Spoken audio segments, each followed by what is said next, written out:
अभिनव बोला, मैं मानूं कि मैं उस दिन शराब में था, पर वो अपने कमरे का दरवाजा खोल के सुन क्यों सो गई? अभिनव अभी भी अनन्या के कमरे के बाहर खड़ा था। उसे पता था कि बाकी कमरों में उसे कहीं जगह न मिलेगी, इसीलिए वो उस जगह गया जिथे इस घर के नौकर सोया करते थे। किस्मत से उसे खाली खाट मिल गई और अभिनव उस पे जाकर सो गया।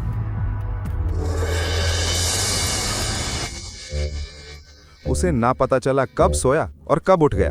वो जल्दी जल्दी तैयार होया और पहुंच गया AK प्राइवेट लिमिटेड में। सिक्योरिटी ने उसे रोकते हुए कहा, ए ठहर, कहां जा रहा से? बाहर जा। उसने सनी की तरफ देखा। सनी ने भी उसकी तरफ देखा।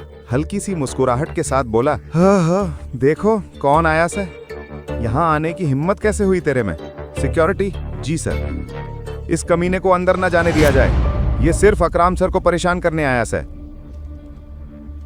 अभिनव, मैं तन्ने एक सलाह दूं, अपनी गरीबी को थोड़ा सा मान ले और जिंदगी उसी हिसाब से जी। तेरा बाप अकराम सर की गाड़ी चलाता था, उसका मतलब ये ना होया कि वो दोस्त बन गए। ना तेरे बाप को आगे पीछे घूमने का कोई फायदा मिला, ना तन्ने मिलने वाला। सनी की बात सुनते सुनते अभिनव के तन बदन में आग लग रही थी। वो सनी की बदतमीजी से परेशान हो चुका था। चाहे तो सीधे मुंह पे जवाब दे देता, पर उसने इसके बजाय अपना फोन निकालना बेहतर समझा। वो अकराम को फोन करने ही वाला था, पर इससे पहले जेनी आगे आई और बोली, ये क्या कर रहे हो तुम? ये मेरे साथ से। कुछ कहना से तो तुम जा सकते हो, चलो मेरे साथ। सनी का दिमाग घूम गया। उस दिन पार्टी में भी और आज भी अभिनव ने उसे गलत साबित कर दिया था। अभिनव ने पूछा, क्या अकराम ने तुम्हें बताया क्यों मैं यहां आया हूं? जैसे ही जेनी ने यह सुना, उसके कान खड़े हो गए। एक आदमी जो यहाँ नौकरी लेने आया से, वो अकराम को सीधे अकराम बोल रहा से। जेनी ने इस सवाल का जवाब ना दिया। तुमने मेरे सवाल का जवाब ना दिया। जिस तरह से जेनी सॉरी बोल रही थी, उससे अभिवन समझ गया कि उसे वो पसंद ना करती। जेनी ने जल्दी से अपनी मेज पर रखा एक कागज उठाया। उस पर उन नौकरियों के नाम लिखे थे जो अभिनव कर सकता था। अकराम ने उसे मनपसंद नौकरी चुनने का हक दे दिया था। अभिनव ने पूछा, इन पे स्टार क्यों बने से? इन पदों पे पहले से कोई काम कर रहा से, इसीलिए ये खाली ना है। जेनी ने आगे कहा, आप चाय लेंगे या कॉफी? मैनेजर। मुझे मैनेजर का पद चाहिए। पर मैनेजर वाले पद पे तो स्टार बना से। मैं जानता हूं से, जेनी बोली। तो जिस जगह कोई पहले से बैठा है, वहां कैसे बैठ सकते हो आप? क्या आप चाहते हो कि वो कर्मचारी कंपनी छोड़ दे? मैंने ऐसा कुछ ना कहा। तुम बताओ, ये लिस्ट किसने दी? तुमने?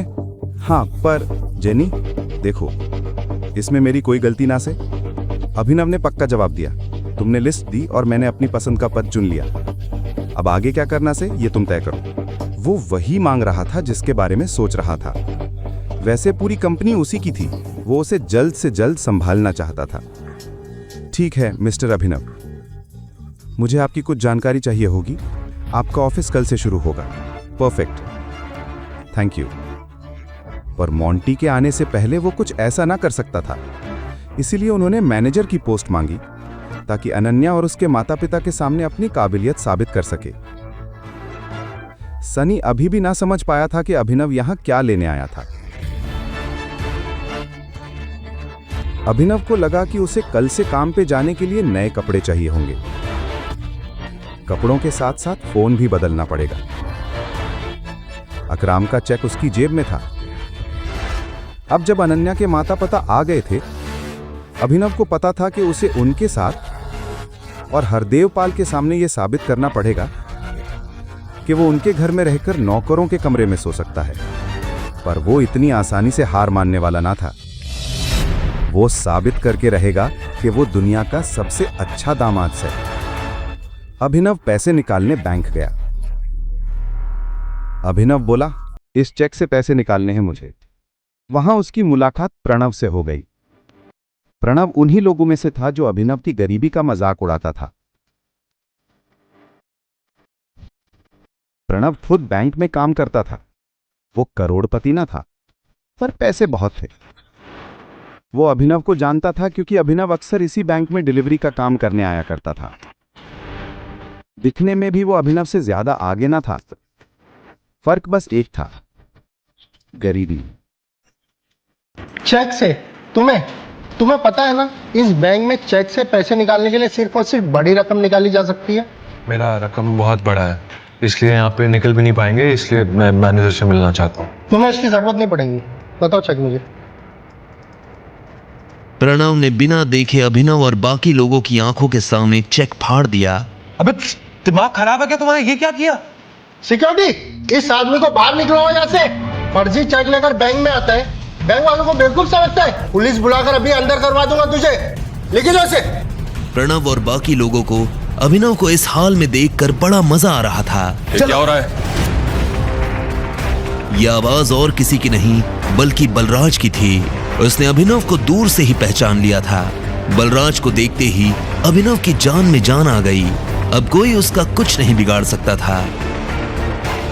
सॉरी सर, मुझे पता नहीं था आप यहाँ इस तरह आ जाएंगे। मैं तो बस इस आदमी को फ्रॉड करने से रोक रहा था। छोड़ दो इसे।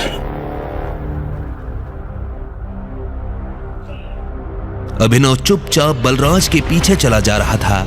प्रणव और बाकी लोगों को समझ नहीं आ रहा था कि बलराज अभिनव को अपने साथ क्यों ले जा रहा था। जब प्रणव भी उनके पीछे जाने लगा तो बलराज ने पलट कर कहा, मैंने तुमसे कहा मेरे साथ आने के लिए।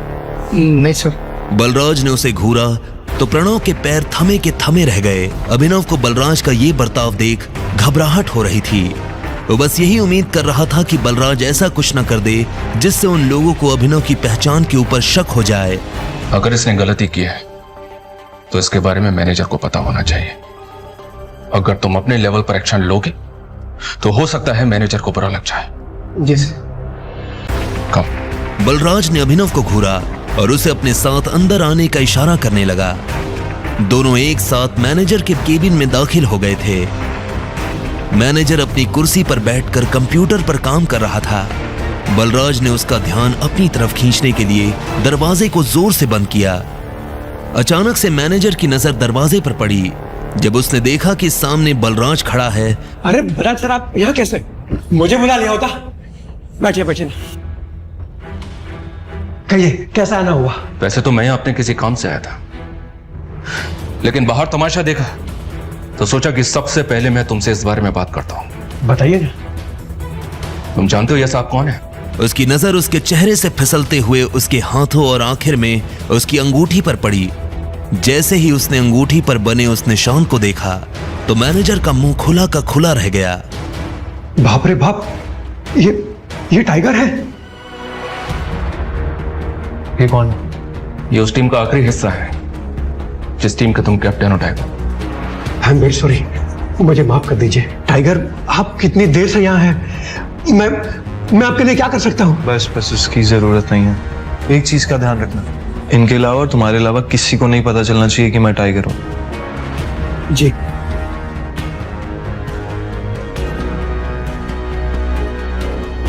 टाइगर, आपको देख के बहुत अच्छा लगा। अब आप यहाँ पे हैं तो जरूर आप हमें मुसीबत से बाहर निकालेंगे ही।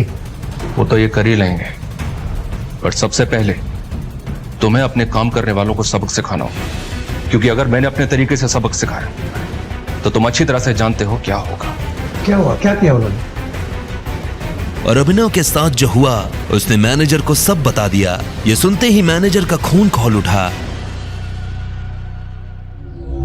तब इधर एक हट्टा कट्टा सा आदमी काला चश्मा लगाकर खड़ा था। उसकी आंखों पर चश्मा, गले में सोने की मोटी चेन।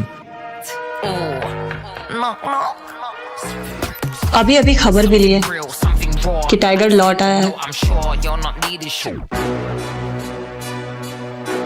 आप कहें तो अभी नहीं, अभी तो आया है। थोड़ा उछलने कूदने दो, पर हाँ, इस बार पिंजरे में डालने की गलती मत करना।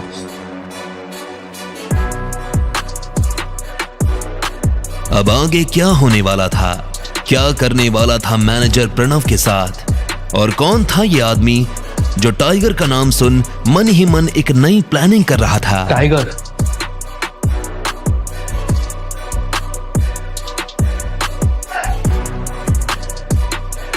पूरी कहानी सुनने खातर डाउनलोड करो पॉकेट FM ऐप इब्बे।